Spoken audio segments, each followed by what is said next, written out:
Salut la famille, j'espère que vous allez bien. Alors aujourd'hui on se retrouve pour une nouvelle vidéo autour des cheveux, puisque depuis 2017 j'ai fait vivre un enfer à mes cheveux entre décoloration, coloration, patine, encore décoloration, coloration, patine, coupage, abîmé, perte de cheveux, bref c'était la catastrophe. Et du coup j'aimerais partager avec vous tous mes soins et mes secrets et mes routines qui m'ont fait sortir de là. Donc si vous êtes à la recherche de cheveux plus forts, qui poussent plus vite, qui sont en bonne santé ou de réparer vos cheveux, restez connectés parce que ça va se passer maintenant. Zagadat. Alors avant de rentrer dans le vif du sujet, pour ceux ou celles qui sont intéressés à savoir toutes les catastrophes capillaires que j'ai fait vivre à mes cheveux depuis 2017, je vous invite à aller sur mon Instagram. J'ai créé un highlight où on voit en fait toutes les dates, toutes les photos, toutes les décolos, toutes les patines, tout, etc., etc. que j'ai fait en fait depuis 2017. Et bref, si vous voulez voir tout ce cauchemar, allez-y. Ensuite, sans plus attendre, moi je vais vous raconter ma vie sur mes cheveux. Donc avant de parler des soins, il faut savoir une chose, c'est que moi mes cheveux, je les lave 1 à 2 fois par semaine parce que trop les laver, ça sensibilise votre cuir chevelu, donc ça va favoriser la perte de vos cheveux. Donc faites attention, essayez au maximum de réduire votre nombre de lavages par semaine. Et sinon moi avant chaque lavage je vais faire des soins et ça va être des bains d'huile.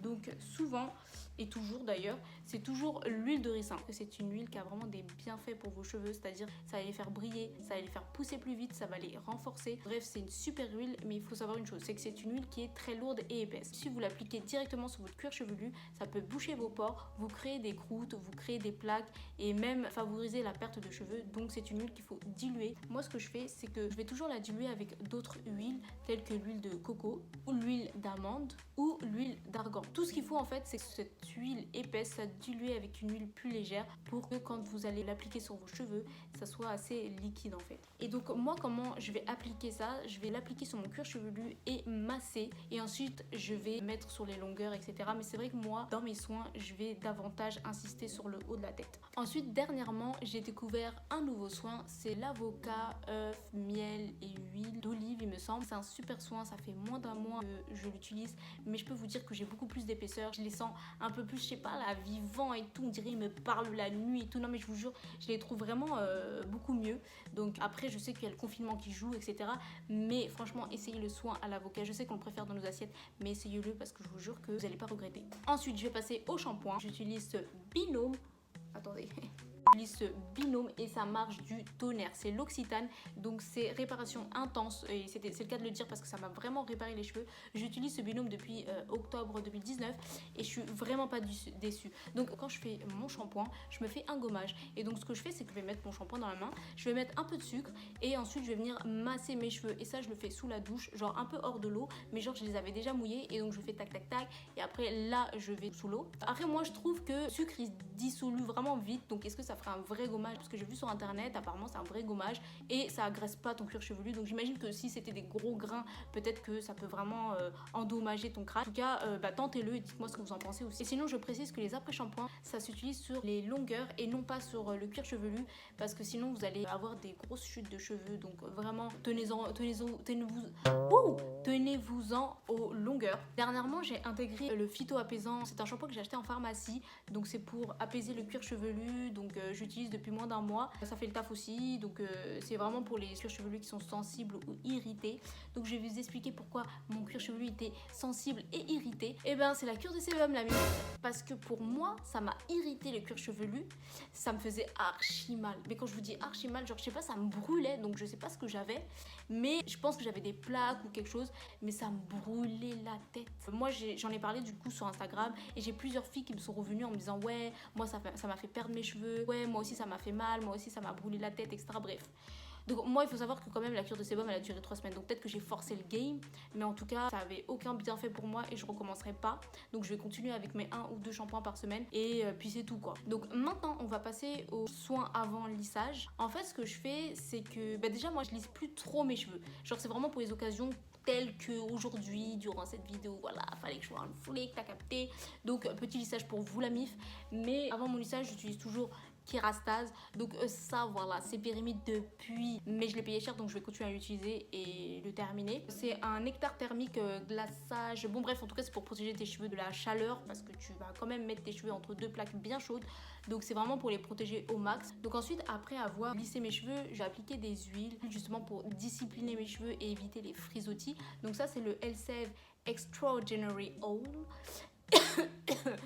À force de trop vouloir faire les accents américains, mon frère, regarde, je m'étouffe. Bref, Sublime Hair Enhancer 3-in-1 Usage. Bref, vous pouvez admirer mon accent. Donc ensuite, il y a aussi cette huile. Donc c'est une huile de Body Shop.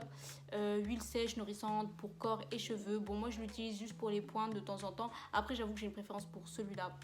Mais voilà, c'est bien d'alterner aussi de temps en temps. Et pour finir, j'ai créé mon propre produit. Donc je vais vous le présenter maintenant. Je vais pas faire la youtubeuse là qui va vous le vendre, etc.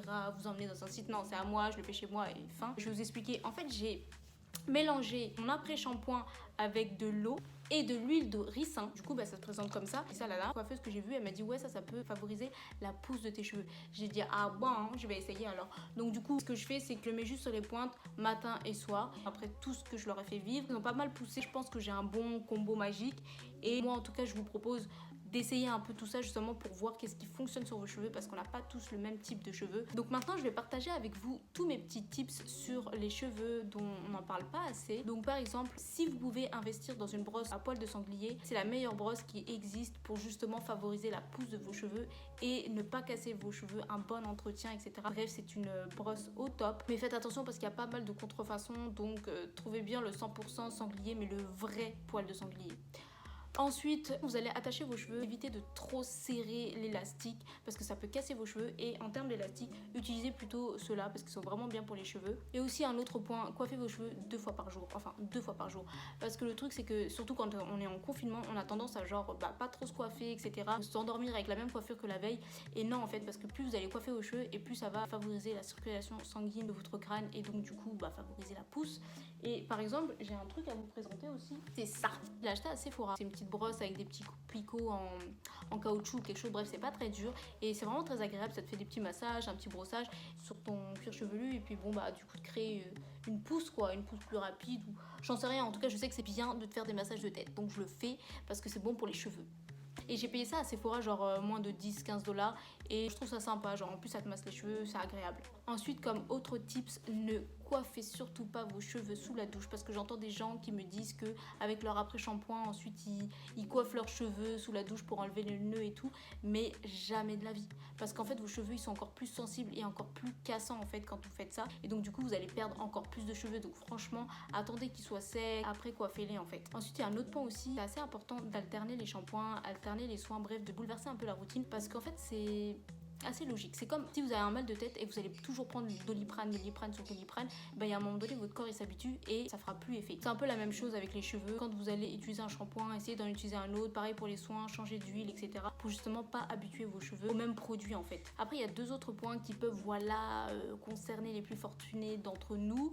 Je vais vous les lire parce que bon c'est assez scientifique tu vois. Si vous pouvez investissez dans un thé d'oreiller en soie parce qu'ils sont composés d'acides aminés et de protéines et donc du coup ça rend vos cheveux un peu plus soyeux, etc. Après, si vous pouvez pas investir dans le thé d'oreiller, vous pouvez toujours acheter, tu sais, il y a les bandeaux en soie et tout, ça peut faire l'affaire, ça doit être moins cher aussi. Dernier tips, si vous pouvez privilégier les serviettes en microfibre, ça réduit les frisottis, ça les rend moins vulnérables et moins ternes, donc essayez au max de prendre ceux en microfibre. Donc voilà, j'ai terminé avec tous mes tips, j'espère que vous avez kiffé ma vidéo et si vous utilisez les produits et tout, n'hésitez pas à me faire des retours, j'aimerais bien savoir ce que vous en pensez et comment ça s'adapte à votre routine. En tout cas, je vous fais des gros bisous et je vous dis à la prochaine.